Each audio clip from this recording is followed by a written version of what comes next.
আসসালামু আলাইকুম। বন্ধুরা, বাংলাদেশ সেনাবাহিনীতে আপনারা জানেন যে সৈনিক পদে নিয়োগ বিজ্ঞপ্তি বর্তমানে চলমান আছে। সো এই সৈনিক পদে নিয়োগ বিজ্ঞপ্তিতে ভাইভাতে যখন আপনি যাবেন, কি আপনাকে মনে রাখতে হবে ভাইভাতে প্রস্তুতির আগে, এবং ভাইভাতে যে ভুলগুলো আপনার করাই যাবে না, এই ভিডিওতে আমি সেই বিষয়গুলো নিয়ে আলোচনা করব। আশা করি ধৈর্য সহকারে সম্পূর্ণ ভিডিওটা দেখবেন। আর আপনাদের মধ্যে যারা এখনো বাংলাদেশ সেনাবাহিনীর সৈনিকের আপডেট চূড়ান্ত সাজেশন সংগ্রহ করেন নাই, তারা স্ক্রিনে দেওয়া হোয়াটসঅ্যাপ নম্বরে যোগাযোগ করে সাজেশনটি সংগ্রহ করবেন। আর মূল ভিডিও আলোচনা করার পূর্বে ছোট্ট একটা রিকোয়েস্ট থাকবে, আপনি যদি আমাদের ফেসবুক পেজে নতুন দর্শক হয়ে থাকেন তাহলে অবশ্যই আমাদের পেজটাকে ফলো দিয়ে রাখবেন এরকম নিত্য নতুন সরকারি চাকরির আপডেট ভিডিও পাওয়ার জন্য। আমরা মূল টপিকে আসি। যেমনটা ভিডিও শুরুতে বলছিলাম যে বাংলাদেশ সেনাবাহিনীতে ধরেন আপনি মাঠে শারীরিক পরীক্ষা দিলেন, আপনি রিটেন পরীক্ষায় চান্স পেলেন, এরপর হবে আপনার ভাইবা। সেই ভাইবাটা খুবই গুরুত্বপূর্ণ। অনেকেই আছে কিন্তু ভাইবা থেকে বাদ পড়ে তাদের ছোটোখাটো কিছু ভুলের কারণে। সো ভিডিওটা যদি সম্পূর্ণ দেখেন তাহলে এই ভুলগুলো বুঝতে পারবেন এবং এই ভুল থেকে আপনি শুধরানোর সুযোগ পাবেন ভাইভাতে যাওয়ার আগেই। সো ভিডিওটা খুবই গুরুত্বপূর্ণ, চেষ্টা করবেন সম্পূর্ণ ভিডিওটা ধৈর্য সহকারে দেখার। আমরা মূল বিষয়ে আসি। সো আপনি যখন ভাইভাতে যাবেন, ভাইভাতে যাওয়ার আগে কিন্তু আপনাকে কিছু বিষয় মনে রাখতে হবে।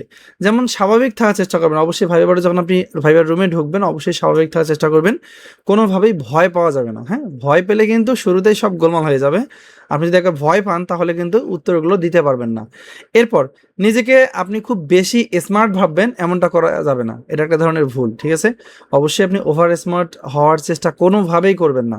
ওনারা কিন্তু একবার ধরে ফেললে ভাইভা থেকে বাদ পড়বেন। এরপর ভাইভাতে যদি আপনি কোনো প্রশ্নের উত্তর না পারেন, সেক্ষেত্রে আপনি বলতে পারেন যে, "এই মুহূর্তে মনে করতে পারছি না।" আপনি বলতে পারবেন না যে, "স্যার এটা পাবো না।" এটা এভাবে বলা যাবে না, হ্যাঁ? বলবেন যে, "এই মুহূর্তে মনে করতে পারছি না।" এরপর আপনি যদি কোনো প্রশ্নের উত্তর 100% সিওর না হয়ে থাকেন, তাহলে আপনি সেটার উত্তর দিবেন না। যদি আপনি 100% সিওর হয়ে থাকেন, তাহলে সেই প্রশ্নের উত্তরটা অবশ্যই আপনি দিবেন। আর আন্দাজে কিন্তু কথাবার্তা বলা যাবে না বা আন্দাজে উত্তর দেওয়া যাবে না। এরপরে যদি বাংলায় প্রশ্ন করা হয় তাহলে আপনি বাংলায় উত্তর দেবেন। আর যদি আপনাকে ইংরেজি প্রশ্ন করা হয়, মানে ইংরেজিতে প্রশ্ন করা হয়, তাহলে আপনাকে ইংরেজিতে উত্তর দিতে হবে। সো সবকিছুর প্রশ্ন যে বাংলায় করবে কিংবা সবকিছু যে ইংরেজিতে করবে এমনটা নয়। সো যেভাবে আপনাকে প্রশ্ন করবে আপনি উত্তরটা ঠিক সেভাবেই দিবেন। এরপর আপনাকে যদি কোনো রাজনৈতিক বিষয়ে প্রশ্ন করে বা আপনার কোন দল সাপোর্ট করে এরকম কোনো কোয়েশ্চেন করে, তাহলে কিন্তু আপনি নিরপেক্ষ থাকার চেষ্টা করবেন। আপনি হুট করে কোনো দলকে সাপোর্ট করেন এটা বলতে গেলে কিন্তু বিপদে পড়তে পারেন। এই কারণে আপনি অবশ্যই নিরপেক্ষ থাকার চেষ্টা করবেন এবং এই প্রশ্নটা অবশ্যই আপনি জেনে বুঝে শুনে উত্তরটা দিবেন। কারণ এটার উপর অনেক কিছু নির্ভর করে। সো আপনার নিরপেক্ষ থাকাটাই বেটার যে আপনি কোনো দল করেন না। দলের সাথে সম্পর্কিত আপনার নেই। ঠিক আছে?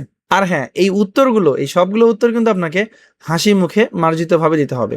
আপনি গোমড়া মুখ করে উত্তর দিবেন, এরকম থাকবেন, তা কিন্তু হবে না। ঠিক আছে? সো অবশ্যই হাসি মুখে উত্তর দেওয়ার চেষ্টা করবেন। এরপর আসি, অনেকে ভাইভাতে যে ভুলগুলো আসলে করে সেগুলো নিয়ে আলোচনা করব। তো ১ম এ আলোচনা করব, আপনি যখন ভাইবার রুমে প্রবেশ করবেন তখন কিন্তু অবশ্যই আপনাকে সালাম দিয়ে ঢুকতে হবে। যে, "আসসালামু আলাইকুম স্যার, আমি কি আসবো? বা আমি কি আসতে পারি?" এরকম করে বলতে হবে এবং আপনি যখন ভাইবার রুম থেকে বের হয়ে যাবেন তখনও কিন্তু আপনাকে অবশ্যই সালাম দিয়ে উঠতে হবে।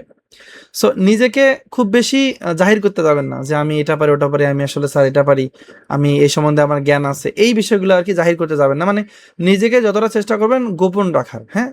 প্রশ্নের বাইরে কোনো কিছু আপনি বলবেন না। এটাকে বলে ওভার স্মার্টনেস। এটা হলে কিন্তু সমস্যা হতে পারে। এরপর মুখের মধ্যে কোনো কিছু চেবাবেন না। অনেক সময় ভাইবার রুমে ঢুকে দেখবেন যে চুইং গাম মুখের মধ্যে আছে বা হালকা একটা সুপারি আপনার মুখের মধ্যে আছে, আপনি ওটা খাচ্ছেন আর উত্তর দিচ্ছেন। এটা কিন্তু হবে না। ঠিক আছে? এটা বাদ পড়তে পারেন। এরপর খুব বেশি চাঞ্চল্যতা প্রকাশ করবেন না। আপনি চঞ্চল, ওভার স্মার্ট এগুলো যেন প্রকাশ না পায়। এরপর পা নড়াচড়া করবেন না। অনেকেই দেখবেন মানে চেয়ারে বসার পরে পা গুলো নড়াচড়া করে, হ্যাঁ? এরকমটা করবেন না। এটা একটা বদঅভ্যাস। এই অভ্যাস থেকে বের হয়ে আসার চেষ্টা করবেন। এরপর টেবিলের উপরে হাত রেখে বসবেন না। আপনি যখন ভাইবার রুমে বসবেন, আপনি যে টেবিলের সামনে বসবেন, টেবিলের উপরে ২ হাত দিয়ে বসবেন, এই কাজটা করবেন না। আপনার হাত সর্বদা নিচে হাঁটুর কাছে রাখার চেষ্টা করবেন। ঠিক আছে? হাঁটুর উপর বা উরুর কাছে। ঠিক আছে? এই জায়গায় আপনাদের হাতটা রাখার চেষ্টা করবেন। আরেকটা বিষয়, ভাইবার রুমে বসে আপনি দাঁত দিয়ে নখ কাটবেন, এটা কাজ করবেন না। হ্যাঁ? মুখের মধ্যে হাত দিবেনই না। আচ্ছা, আপনি যখন ভাইবা বোর্ডে থাকবেন তখন কিন্তু অনবরত আপনাকে প্রশ্ন করা হবে। আপনি প্রশ্নের অতিরিক্ত কোনো কিছু বলবেন না। আরেকটা বিষয়, আপনাকে যে স্যার প্রশ্ন করবে তাকে আক্রমণাত্মকভাবে তার দিক তাকাবেন না বা আক্রমণাত্মক কোনো ধরনের প্রশ্ন আপনি করবেন না। অপরিষ্কার এবং ইস্ত্রি ছাড়া কাপড় পরিধান করবেন না। শার্টের বোতাম খোলা রাখবেন না। এরপর না জেনেও আপনি জানার ভাব করবেন এমনটা করা যাবে না। ঠিক আছে? এরপর স্যারের দিকে তাকিয়ে অলওয়েজ কথা বলবেন। স্যারদের অবহেলা করা যাবে না। লোক দেখানোর খুব বেশি দামি পোশাক পরা যাবে না। উদাসীন থাকা যাবে না। এরপর হাত নেড়ে কথা বলা যাবে না। দাঁত অপরিষ্কার এবং মুখ থেকে দুর্গন্ধ বের হয় এমনটা যেন না হয়। এরপর এদিক সেদিক তাকানো যাবে না, আপনি এরকম এরকম তাকাবেন, ওই পাশে তাকাবেন, এগুলো এগুলো কিন্তু করা যাবে না, হ্যাঁ। এরপর উত্তর দিতে বেশি দেরি করা যাবে না, ঠিক আছে। এরপর চুল বড় ও এলোমেলো রাখা উচিত নয়। সো এই যে বিষয়গুলো আমি বলে দিলাম, এগুলো যদি আপনারা আসলে অ্যাকচুয়ালি খেয়াল করে আপনি ভাইভাতে যান, তাহলে দেখবেন ইনশাল্লাহ আপনি ভাইভাতে সফলভাবে নির্বাচিত হবেন বা ভাইভাতে পাশ করবেন। আর নমুনা ভাইভা কেমন হয় এই বিষয়ে যদি আরো কোনো ভিডিও প্রয়োজন হয় তাহলে অবশ্যই আমাকে কমেন্ট করে জানাবেন।